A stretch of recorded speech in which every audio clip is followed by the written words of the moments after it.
ദൈവത്തിൻ്റെ അതിപരിശുദ്ധ നാമം വാഴ്ത്തപ്പെടുമാറാകട്ടെ. കർത്താവായ യേശു കർത്താവിൻ്റെ ശക്തിയെപ്പറ്റിയാണ്, ദൈവത്തിൻ്റെ പുത്രൻ എന്നുള്ള ആ ശക്തി തമ്പുരാൻ്റെ ശുശ്രൂഷയിൽ വ്യാപരിച്ചത് വിശുദ്ധ മർക്കോസ് എഴുതി വച്ചിരിക്കുകയാണ്. 1-ാം അധ്യായത്തിൻ്റെ 29 മുതൽ 39 വരെയുള്ള വാക്യങ്ങൾ രോഗങ്ങളുടെ മേലുള്ള അവൻ്റെ അധികാരം. പ്രാരംഭമായി സാത്താൻ്റെ മേലുള്ള അധികാരത്തെപ്പറ്റി പറഞ്ഞു. 29 മുതലുള്ള വാക്യങ്ങളിൽ രോഗങ്ങളുടെ മേലുള്ള അധികാരം കാണാൻ സാധിക്കും. അനന്തരം അവർ പള്ളിയിൽ നിന്നും ഇറങ്ങി യാക്കോബ് യോഹന്നാനുമായി ശിമോൻ്റെയും അന്ത്രയാസിൻ്റെയും വീട്ടിൽ വന്നു. അവിടെ ശിമോൻ്റെ അമ്മാവിയമ്മ പനി പിടിച്ച് കിടന്നിരുന്നു. അവർ അവളെക്കുറിച്ച് അവനോട് പറഞ്ഞു. അവൻ അടുത്ത് ചെന്ന് അവളെ കൈക്ക് പിടിച്ചു, എഴുന്നേൽപ്പിച്ചു. പനി അവളെ വിട്ടുമാറി. അവൾ വളരെ ശുശ്രൂഷിച്ചു. വൈകുന്നേരം സൂര്യൻ അസ്തമിച്ച ശേഷം അവർ സകലവിധ ദീനക്കാരെയും ഭൂതഗ്രസ്തരെയും അവൻ്റെ അടുക്കൽ കൊണ്ടുവന്നു.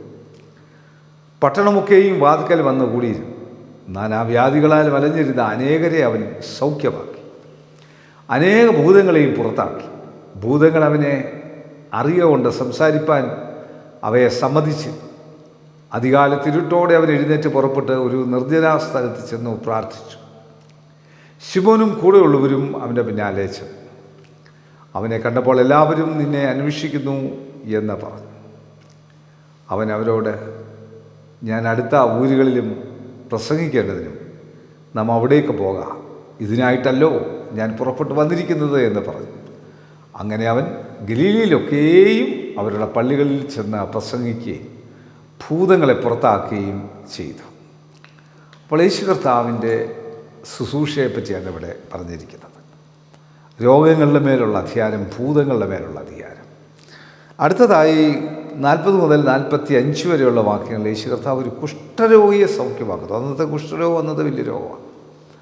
ആ രോഗത്തിൽ നിന്നുള്ള ഒരു വിടുതൽ, ആ രോഗം ബാധിച്ചാൽ അകത്ത് പോലും പ്രവേശിക്കാനൊക്കെയില്ലാത്ത ഒരു കാലഘട്ടത്തിൽ ആ രോഗത്തെ കർത്താവ് സൗഖ്യമാക്കുന്ന വലിയ സംഭവം വിശുദ്ധ മർക്കോസ് എഴുതി വച്ചിരിക്കുന്നു.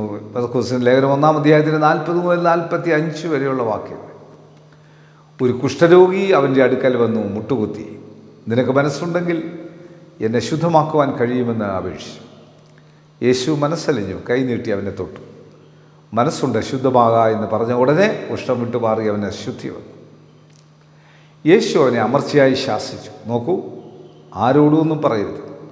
എന്നാൽ ചെന്ന പുരോഹിതന് നിന്നെ തന്നെ കാണിച്ച് നിൻ്റെ ശുദ്ധീകരണത്തിന് വേണ്ടി മോശ കൽപ്പിച്ചതുപോലെ അവർക്ക് ആ സാക്ഷ്യത്തിനായി അർപ്പിക്കാം എന്ന് പറഞ്ഞു അവനെ വിട്ടയച്ചു.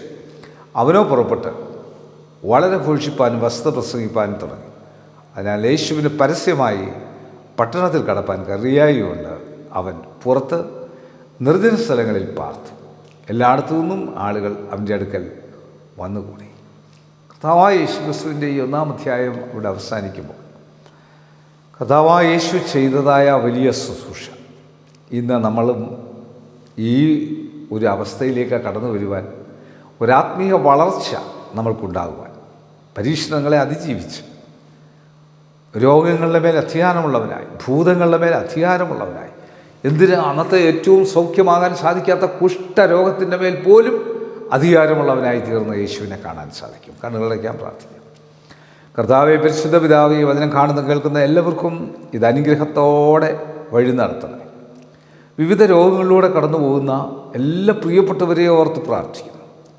ഈ വചനത്താൽ നിൻ്റെ മക്കൾക്ക് സൗഖ്യം കൊടുക്കട്ടെ. ഈ വചനത്താൽ നിൻ്റെ മക്കളുടെ ഭവനത്തിലുള്ള സകല അന്ധകാര ഭൂത പ്രേത ശക്തികൾ മാറിപ്പോകട്ടെ. പരിശുദ്ധാത്മാവിൽ നിൻ്റെ മക്കൾ ബലപ്പെടട്ടെ. യേശുവെ നന്ദി, യേശുവെ സ്തോത്രം, യേശുവെ ആരാധന, യേശുവെ മഹത്വം. യേശു മൂലം പ്രാർത്ഥന കേൾക്കണം നല്ല പിതാവേ. ആമേൻ. God bless U.